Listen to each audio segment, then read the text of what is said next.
ભાજપના ભાજપ જિલ્લા પ્રમુખ ઉમેશ રાઠવાએ ચૈતર વસાવાને ચીમકી આપી હતી કે જો તમે રાઠવાઓના પરિપત્રનું સમર્થન ના કરતા હોય તો છોટાઉદેપુરમાં તમારે પગ મૂકવો નહીં તો તમને રાઠવા સમાજ છોડશે નહીં। તો ચૈતર વસાવાને મળેલી આ ચીમકી પર છોટાઉદેપુરના આદિવાસી નેતાઓ ચૈતર વસાવાના સમર્થનમાં આવ્યા અને ભાજપના જિલ્લા પ્રમુખ જે છોટાઉદેપુરના જિલ્લા પ્રમુખ છે ઉમેશ રાઠવા તેને સણસણતો જવાબ પણ આપ્યો। પહેલા તો આદિવાસી નેતાઓએ ચૈતર વસાવાનું સમર્થન કરતા શું કહ્યું તે સાંભળી લઈએ। હાલમાં છોટાઉદેપુર જિલ્લાના જે ભારતીય જનતા પાર્ટીના પ્રમુખ રાઠવા ઉમેશભાઈ જે પ્રતિક્રિયા આપી રહ્યા છે સભાની અંદર અમે જોઈ રહ્યા છે। ખરેખર જે ઉમેશભાઈ રાઠવા છોટાઉદેપુર જિલ્લાના પ્રમુખ સાહેબ જે દેડિયાપાડાના ધારાસભ્ય ચૈતરભાઈ વસાવાના વિરુદ્ધમાં વલણો આપી રહ્યા છે એમને અમે પૂછવા માંગીએ છીએ કે ચૈતરભાઈએ શું ખોટું કર્યું છે। ગુજરાતની અંદર ગમે તે જિલ્લાની અંદર અત્યાચારો થાય છે ત્યારે ચૈતરભાઈ અવાજ ઉઠાવીને બોલે છે।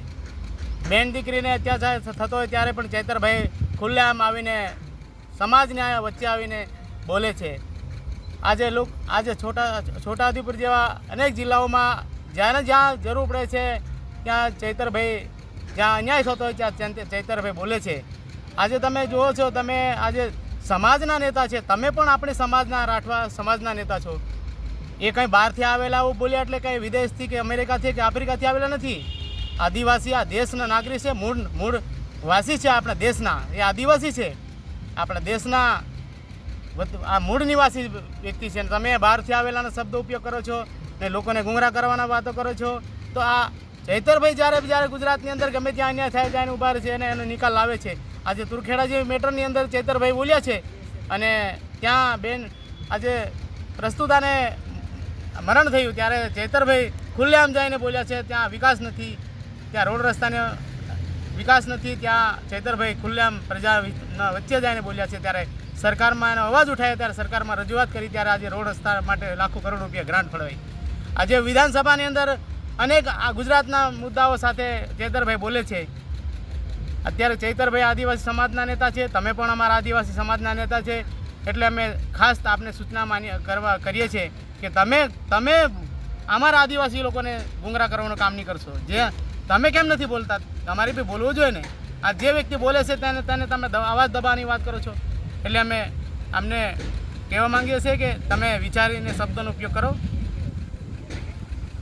ભાજપના નવનિયુક્ત જિલ્લા પ્રમુખ ઉમેશ રાઠવા દ્વારા 6ઠી એપ્રિલ ભાજપના સ્થાપના દિન નિમિત્તે એક જાહેર મંચના કાર્યક્રમ દ્વારા અમારા આમ આદમી પાર્ટીના ધારાસભ્ય શ્રી ચૈતરભાઈ વસાવા ઉપર એક ચીમકી ઉચ્ચારી હતી કે ચૈતરભાઈ વસાવા છોટાઉદેપુરમાં આવીને રાઠવા સમાજને ગુમરાહ કરવાનું કામ કરે છે એવું એમને ટિપ્પણી કરી હતી। એના વળતા જવાબમાં હું એમને કહેવા માગું છું કે ઉમેશભાઈ, તમારી છેલ્લા 11 વર્ષથી કેન્દ્રમાં સરકાર ચાલે છે અને છેલ્લા 30 વર્ષથી ગુજરાતમાં ભાજપની સરકાર ચાલે છે, તો રાઠવા કોળીનો જે પ્રશ્ન છે એ પ્રશ્ન મોદી સાહેબ અને ભૂપેન્દ્ર શ્રીની સરકાર અને સાથે મળીને તમે નિરાકરણ કેમ નહીં લાવ્યા। 2017-18માં જે રાઠવા કોળીનું આંદોલન થયું હતું એ આંદોલન તમે વિજય રૂપાણીની સરકારમાં જઈ અને અમારા રાઠવા સમાજની દલાલી કરી હતી તમે, અને રાઠવા સમાજને એનો કોઈ લાભ થયો નથી। સાથે એ પણ તમને કહેવા માગું છું કે ચૈતરભાઈ રાઠવા સમાજનો અને ઉમરગામથી અંબાજી સુધીના પ્રશ્નનું સોલ્યુશન લાવે છે। તમારામાં તાકાત હોય તો તમે પણ રાઠવા સમાજનો પ્રશ્ન ઉઠાવો અને તમારી સરકારમાં એનું નિરાકરણ લાવો। ચૈતરભાઈ તો આજે પણ રાઠવા સમાજ માટે બોલે છે અને બોલતા રહેવાના છે। તમને મેં કહેવા માગું છું કે તમે સ્થળ નક્કી કરો, તમારો વાર નક્કી કરો, તમારો સમય નક્કી કરો અને તમે નક્કી કરો એ દિવસે રાઠવા સમાજનો જે પ્રશ્ન છે એ પ્રશ્ન ચૈતરભાઈ અને તમે સાથે મળીને અમે રજૂઆત કરવા માટે તૈયાર છે।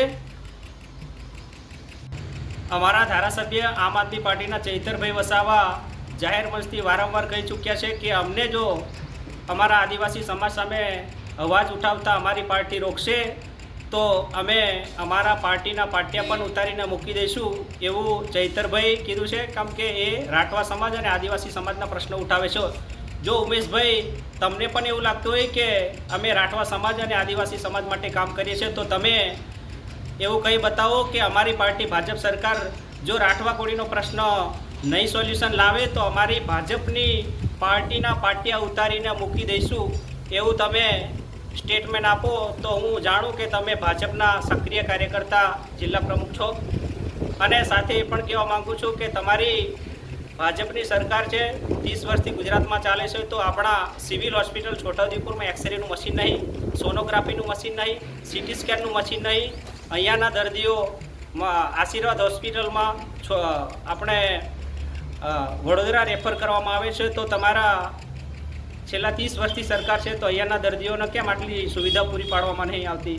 અને સાથે સાથે એ પણ કહેવા માગું છું કે આપણા છોટાઉદેપુર જિલ્લામાં 500થી વધારે સ્કૂલોમાં એક જ સ્કૂલમાં એક જ શિક્ષકથી ચાલે છે, તો એની પણ તમે રજૂઆત કરતા હોય તો વધારે સારું.